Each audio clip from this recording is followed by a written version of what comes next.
Gurugram news channel को subscribe करें और बेल दबाएं ताकि कोई खबर रह न जाए। नमस्कार, मैं हूं सुनील यादव और स्वागत है आपका गुरुग्राम न्यूज में, जहां हम दिखाते हैं खबरें सिर्फ आपके शहर की।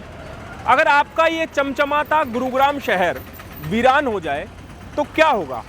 अगर ये ऊंची ऊंची गगनचुंबी इमारतें खंडहर में तब्दील हो जाएं तो क्या होगा? अगर आपको सड़कों पर गाड़ियों की बजाय सुनसान दिखाई दे तो क्या होगा? इस तरह की अगर कोई हम कल्पना भी करते हैं तो बड़ा डरावना सा महसूस होता है। लेकिन हरियाणा सरकार का एक फैसला जिसकी वजह से गुरुग्राम की ये स्थिति हो सकती है, वो किस लिए कह रहे हैं हम, आप हमारी ये स्पेशल रिपोर्ट देखिए जिसे हमने आपके लिए तैयार किया है और ज़रा अंदाज़ा लगाइए कि अगर ये फैसला हरियाणा में लागू हो जाता है तो हमारे गुरुग्राम, हमारे इस साइबर सिटी, हमारे इस मिलेनियम सिटी की तस्वीर क्या होगी।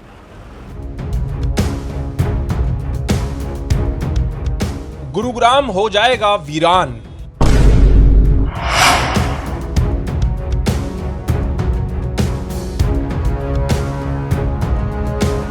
ऊंची ऊंची इमारतें बन जाएंगी खंडहर।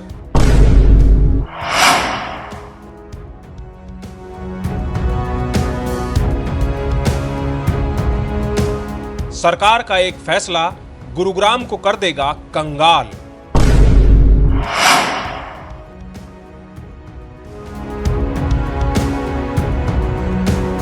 सरकार के फैसले की गुरुग्राम पर पड़ेगी बड़ी मार।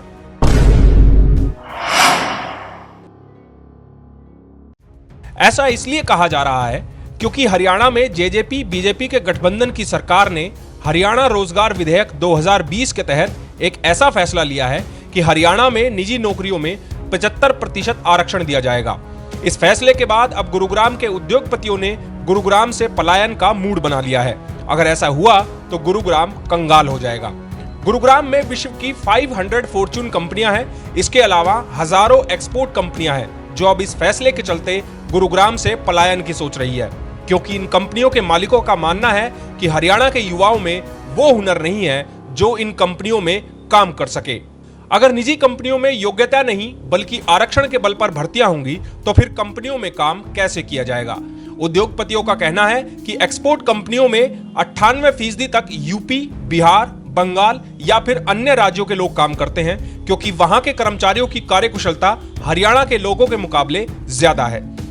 उद्योगपतियों का यह भी कहना है कि अगर हरियाणा के लोगों में वो कार्यकुशलता है तो वो अपनी कंपनियों में 100% हरियाणा के लोगों को रोजगार दे सकते हैं। लेकिन हरियाणा के युवा ना तो उनके पास काम मांगने आते हैं और ना ही उनके अंदर इन कंपनियों में काम करने की कार्यकुशलता है। उद्योगपति कहते हैं कि अगर सरकार उद्योगों पर अपना इस तरह का फैसला थोपेगी तो उनके पास यहां से पलायन करने के अलावा कोई विकल्प नहीं बचेगा।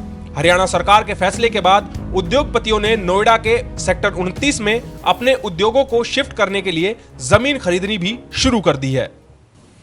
इस फैसले को लेके सबसे पहले तो हमारा ये है कि 75% तो छोड़ो, हम 100% भी यहाँ के आदमी रखने को तैयार हैं अगर मिलें तो।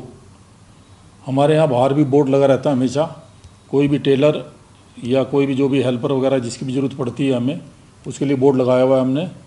लेकिन यहाँ पे हरियाणा के अंदर हरियाणा का कोई भी आदमी इस काम के लिए नहीं आता। जो भी बाहर से आता है, यूपी से या बिहार से, और राजस्थान के भी कम हैं। वैसे यूपी और बिहार के ज़्यादा आते हैं क्योंकि राजस्थान में तो ऑलरेडी एक्सपोर्ट की फैक्ट्रियाँ काफ़ी हैं तो लोग वहीं रुक जाते हैं वो तो। लेकिन बिहार में और यूपी में कम है एक्सपोर्ट की फैक्ट्रियाँ, इसलिए वो यहाँ आ जाते हैं थोड़े। तो ज़्यादातर और हरियाणा के तो ये है कि हमारे पास ज़्यादातर रिक्वायरमेंट टेलर की और उससे रिलेटेड कपड़े से रिलेटेड आदमी की रहती है, जो कि यहाँ हरियाणा में मेरे ख्याल से पूरे हरियाणा की पॉपुलेशन के 10% भी आदमी आपको नहीं मिलेंगे इस लाइन के काम करने वाले।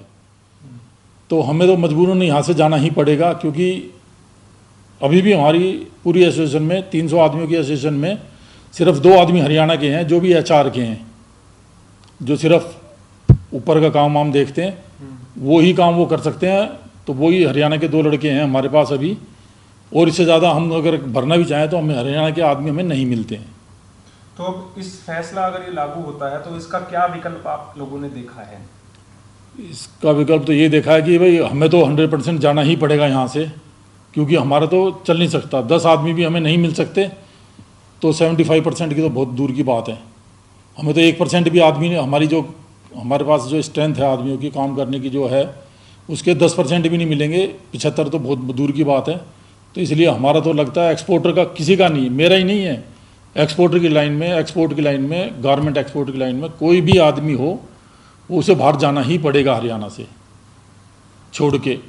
या फिर ये गवर्नमेंट अगर कुछ इसमें ढिलाई देगी तो बात दूसरी है, अदरवाइज नहीं, सब प्रेशर डालेंगे।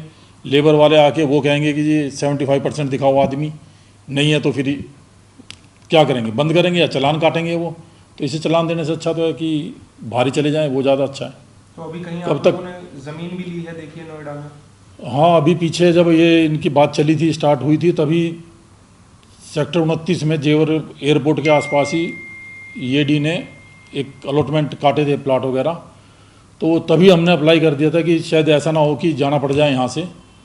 तो वो प्लाट हमें मिल चुका है, अलॉटमेंट भी आ गया है, उसका अलॉटमेंट की अब किस्तें जा रही हैं उसकी।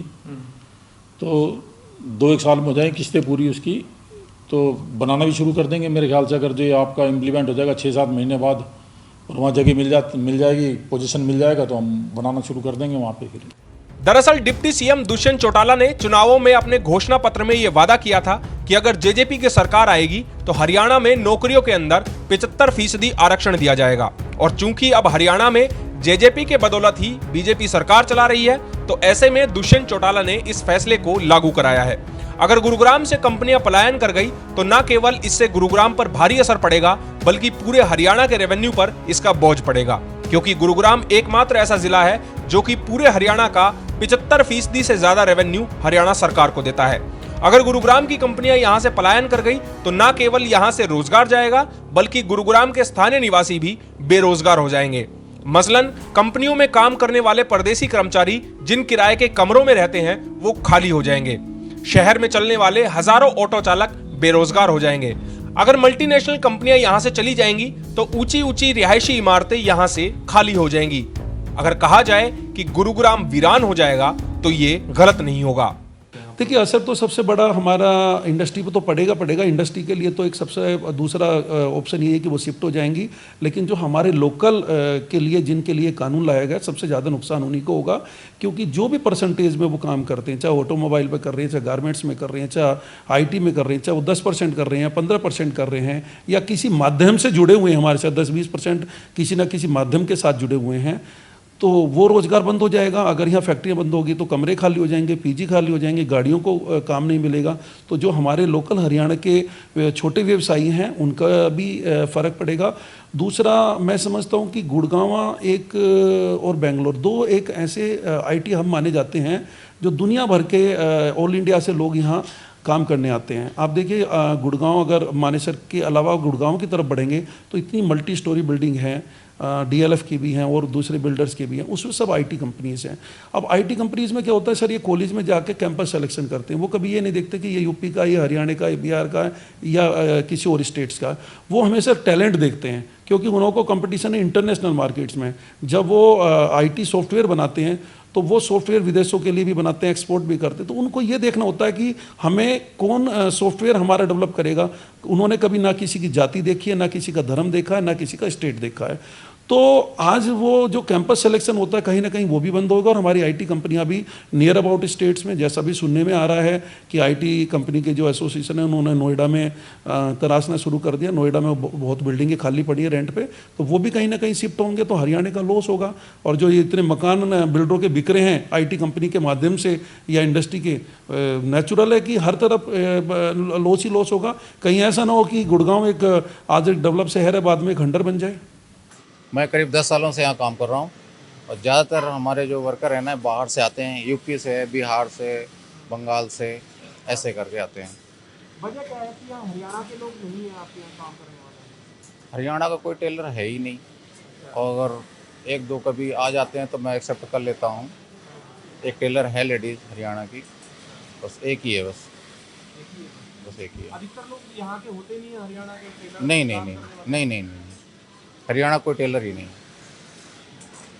उद्योगपतियों का कहना है कि उनके यहां कंपनियों के बाहर हमेशा बोर्ड लगा रहता है कि उन्हें कर्मचारियों की आवश्यकता है।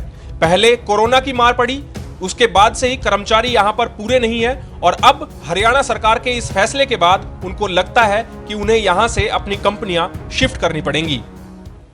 उद्योगपति तो साफ कह रहे हैं कि अगर हम हरियाणा सरकार के इस फैसले से नाराज नहीं है, लेकिन सरकार ने अगर इस फैसले में बदलाव नहीं किए, अगर इनको उद्योग के हिसाब से मैनिपुलेट नहीं किया, तो शायद हरियाणा में उद्योग बचेंगे ही नहीं। लेकिन अब देखना होगा कि क्या हरियाणा सरकार उद्योगपतियों की बात सुनती है या फिर वो अपने फैसले पर अटल रहती है। आप इस खबर के बारे में अपनी क्या राय रखते हैं, हमें कमेंट करके ज़रूर बताइएगा। साथ ही साथ आप इस खबर को शेयर ज़रूर कीजिएगा ताकि ज़्यादा से ज़्यादा लोगों के पास सही जानकारी सही समय पर पहुंच पाए। मेरे सहयोगी मोनू के साथ मैं सुनील यादव, गुरुग्राम न्यूज़।